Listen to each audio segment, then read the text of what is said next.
Welcome to Sai simple சமையல். இன்றைக்கி வீடியோவில் நாம் ரொம்பவே சுவையான சிம்பிளான சத்தான கோதுமை கொழுக்கட்டை எப்படி பண்ணுறதுன்னு பார்க்க போகிறோம். இதுக்கு தேவையான பொருட்கள்: 1 கப்பு கோதுமை மாவு, 1/2 கப்பு வெல்லம், 4 ஏலக்காய், 10 முந்திரி பொடியாக நறுக்கினது, 1 டேபிள் ஸ்பூன் நெய், 1/2 கப்பு தேங்காய். இப்போ கொழுக்கட்டை எப்படி பண்ணுறதுன்னு பார்க்கலாம்.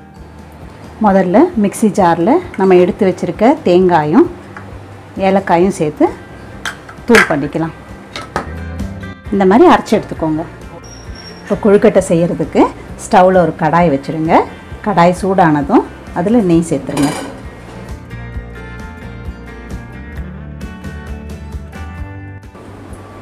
நெய்யில் நம்ம எடுத்து வச்சுருக்க முந்திரியை சேர்த்து வறுத்து எடுத்துக்கலாம்.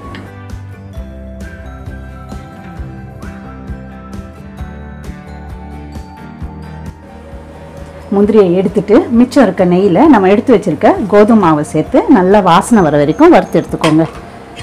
கைவிடாமல் வறுக்கணும், மாவு தீயக்கூடாது. ஸ்டவ்வை லோவில் வச்சுக்கோங்க.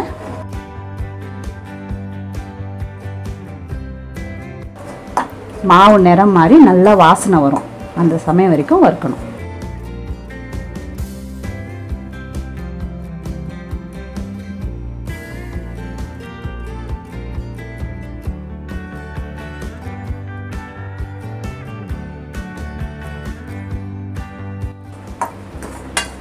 பாருங்கள், மாவு நல்லா வாசனை வர ஆரம்பிச்சிடுச்சு, நிறமும் மாறிடுச்சு. இந்த ஸ்டேஜில் ஸ்டவ்வில் இருந்து எடுத்துடலாம். இப்போ அந்த கடாயிலேயே ஒரு 1/4 கப் தண்ணி ஊற்றிக்கோங்க. ஊற்றிட்டு அதில் நம்ம எடுத்து வச்சுருக்க வெல்லத்தை சேர்த்துடலாம்.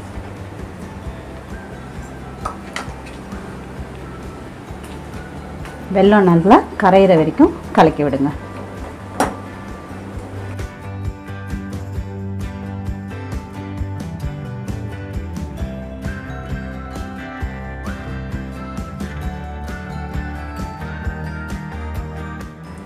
வெல்லம் நல்லா கரைஞ்சிடுச்சு பாருங்கள். இந்த ஸ்டேஜில் ஸ்டவ் ஆஃப் பண்ணிவிடுங்க. இந்த வறுத்து வச்சுருக்க மாவில் இந்த வெல்லம் தண்ணியை சேர்த்துடலாம். வடிகட்டிக்கோங்க.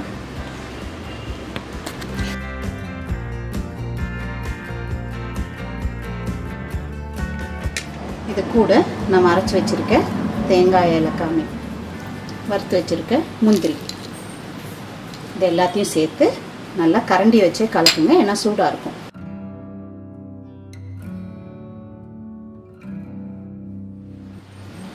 கொஞ்சம் லேசாக ஆறட்டும், அதுக்கப்புறம் நம்ம கை வச்சு நல்லா சேர்த்து பிசைஞ்சுக்கலாம். இப்போ பாருங்கள், நல்லா கலந்து விட்டாச்சு. இதுக்கப்புறம் உங்களுக்கு எந்த சைஸில் வேணுமோ, என்ன ஷேப்பில் வேணுமோ நீங்கள் பிடிச்சிக்கலாம். இந்த மாதிரி பிடி கொழுக்கட்டை மாதிரியும் செஞ்சுக்கலாம், இல்லை ரவுண்டாக பால்ஸ் மாதிரி பண்ணி வச்சுக்கிறதுனாலும் பண்ணலாம். இந்த மாதிரி எல்லா மாவையும் ரெடி பண்ணிடலாம். இப்போ இட்லி பாத்திரத்தில் தண்ணி வச்சுட்டு தட்டில் ஒரு வெள்ளை துணியை போட்டுட்டு நம்ம பிடிச்சி வச்சுருக்க இந்த கொழுக்கட்டைங்களெல்லாம் அதுக்குள்ளே சேர்த்து வேக வச்சிடலாம். மீடியம் ஃப்ளேமில் 8லேருந்து 10 நிமிஷம் வேக வைங்க.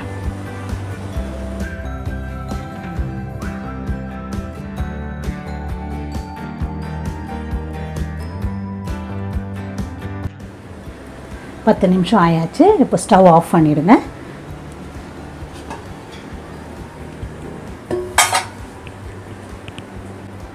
பாருங்கள், கொழுக்கட்டெல்லாம் எவ்வளோ சூப்பராக வெந்து ரெடி ஆகிடுச்சு.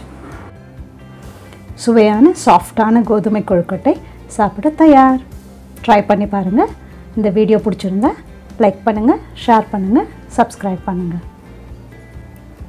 சிம்பிளாக சமைங்க, சுவையாக சாப்பிடுங்க.